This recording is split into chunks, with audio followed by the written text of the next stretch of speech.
Hey, welcome to Simcox Storytime. Today, I'm going to be reading a story called All Summer in a Day by Ray Bradbury. Ready? Ready? Now? Soon. Do the scientists really know? Will it happen today? Will it? Look, see for yourself. The children pressed to each other like so many roses, so many weeds intermixed, peering out for a look at the hidden sun. It rained.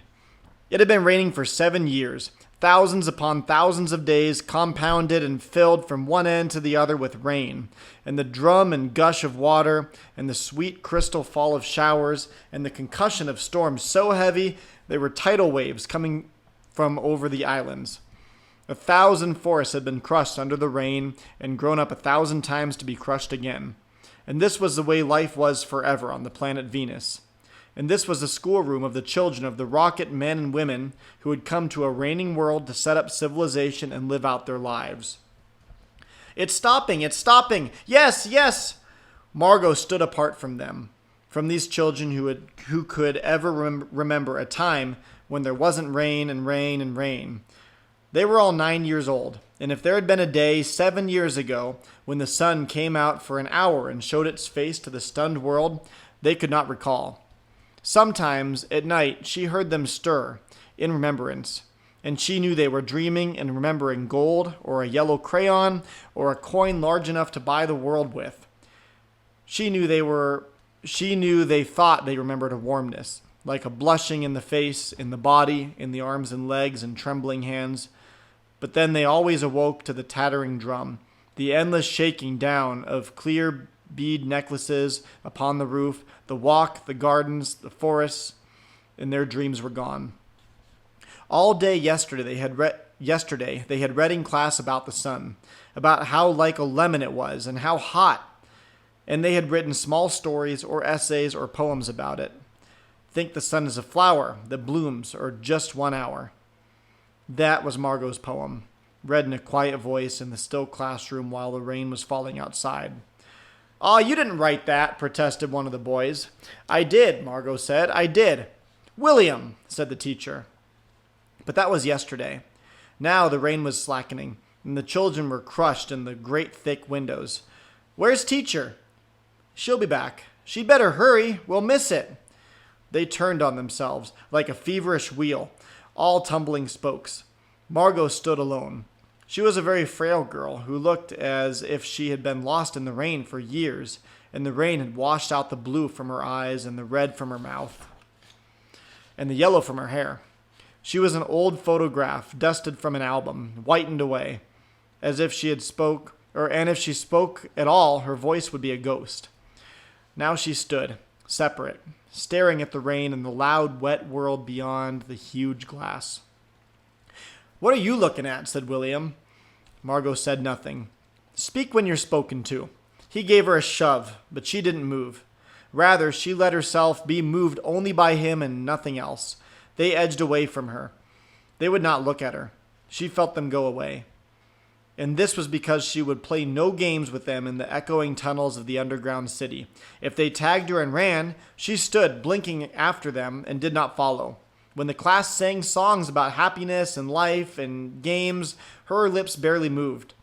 Only when they sang about the sun and the summer did her lips move as she watched the drenched windows. And then, of course, the biggest crime of all was when she had come here only 5 years ago from Earth. She had remembered the sun and the way the sun was and the sky was when she was 4 in Ohio. And they had been on Venus all their lives. And they had been only 2 years old when the last sun came out, or when the sun last came out, and had long since forgotten the color and heat of it and the way it really was. But Margot remembered. "It's like a penny," she said once, eyes closed. "No, it's not," the children cried. "It's like a fire," she said, "in the stove." "You're lying. You don't remember," cried the children. But she remembered and stood quietly apart from all of them and watched the pattering windows. At once, a month ago, she had refused to shower in the school shower rooms, had clutched her hands to her ears over her head, screaming the water mustn't touch her head. So after that, dimly she sensed it. She was different, and she knew her difference and kept away. There was talk that her father and mother were taking her back to Earth next year. It seemed vital to her that they do so, though it would mean the loss of thousands of dollars to her family. And so the children hated her for all these reasons of big and little consequence. They hated her pale snow face, her waiting silence, her thinness, her possible future. "Get away," the boy gave her another push. "What are you waiting for?" Then, for the first time, she turned around and looked at him, and what she was waiting for was in her eyes. "Well, don't wait around here," cried the boy savagely. "You won't see nothing." Her lips moved. "Nothing," he cried. "It was all a joke, wasn't it?" He turned over to the other children. "Nothing's happening today, is it?" They all blinked at him and then, understanding, laughed and shook their heads. Nothing. "Oh, but," Margot whispered, her eyes helpless, "but this is the day. The scientists predict, they say. They know. The sun." "All a joke," said the boy, and seized her roughly. "Hey, everyone, let's put her in a closet before the teacher comes." "No," said Margot, falling back.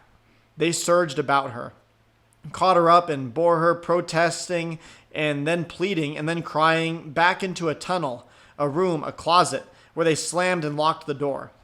They stood looking at the door and saw it tremble from her breathing and throwing herself against it. They heard her muffled cries. Then, smiling, they turned and went out back down to the tunnel, just as a teacher arrived. "Ready, children?" She glanced at her watch. "Yes," said everyone. "Are we all here?" "Yes." The rain slackened still more. They crowded to the huge door. The rain stopped.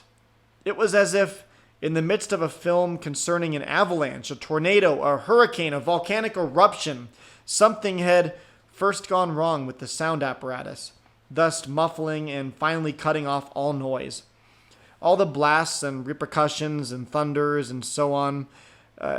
Then second ripped the film and the projector and inserted in its place a beautiful tropical slide which did not move or tremor. The world ground to a standstill. The silence was so immense and unbelievable that you felt your ears had been stuffed or you had lost your hearing altogether. The children put their hands to their ears. They stood apart. The door slid back and the smell of the silent, waiting world came into them. The sun came out. It was the color of flaming bronze, and it was very large.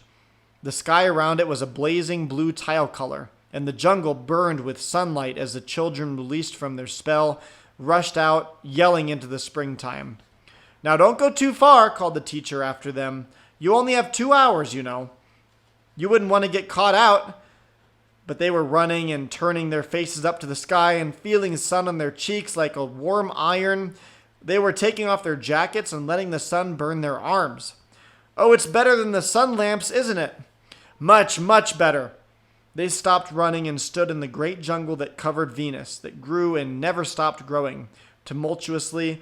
Even as you watched it, it was a nest of octopi, clustering up great arms of flesh-like weed, wavering, flowering in this brief spring. It was the color of rubber and ash, this jungle, from the many years without sun. It was the color of stones and the white cheeses and ink. It was the color of the moon. The children lay out laughing on the jungle mattress and heard it sigh and squeak underneath under them, resilient and alive. They ran among the trees. They slipped and fell. They pushed each other. They played hide and seek and tag. But most of all, they squinted at the sun until tears ran down their faces. They put their hands up to that yellowness, that amazing blueness, and they breathed up the fresh air and listened to the silence which suspended them in a blessed sea of no sound and no motion. They looked at everything and savored everything. Then, wildly, like animals escaped from their caves, they ran in shouting circles. They ran up for an hour and didn't stop running. And then, in the midst of their running, one of the girls wailed. Everyone stopped. The girl, standing in the open, held out her hand. "Oh, look," she said, trembling. They came slowly to look at her open palm. In the center of it, cupped and huge, was a single raindrop. She began to cry, looking at it. They glanced quietly at the sun. Oh, oh. A few cold drops fell on their noses and their cheeks and their mouths. The sun faded behind a stir of mist. A wind blew cold around them. They turned and started to walk backward toward the underground house, their hands at their sides, their smiles vanishing away. A bloom of thunder startled them, and like leaves before a new hurricane, they tumbled upon each other and ran. Lightning struck 10 miles away, 5 miles away, a mile, a half mile. The sky darkened into midnight in a flash. They stood in the doorway of the underground for a moment until it was raining hard. Then they closed the door and heard the gigantic sound of the rain falling in tons, in avalanches, everywhere and forever. Will it be 7 more years? Yes, 7. Then one of them gave a little cry. Margot! What? She's still in the closet where we locked her. Margot! They stood as if someone had driven them like so many stakes into the floor. They looked at each other and then looked away. They glanced out at the world that was raining now and raining steadily. They could not meet each other's glances. Their faces were solemn and pale. They looked at their hands and feet, their faces down. Margot, one of the girls said. Well? No one moved. Go on, whispered the girl. They walked slowly down the hall in the sound of cold rain. They turned through the doorway to the room and the sound of the storm and thunder, lightning on their faces, blue and terrible. They walked over to the closet door slowly and stood by it. Behind the closet door was only silence. They unlocked the door, even more slowly, and let Margot out.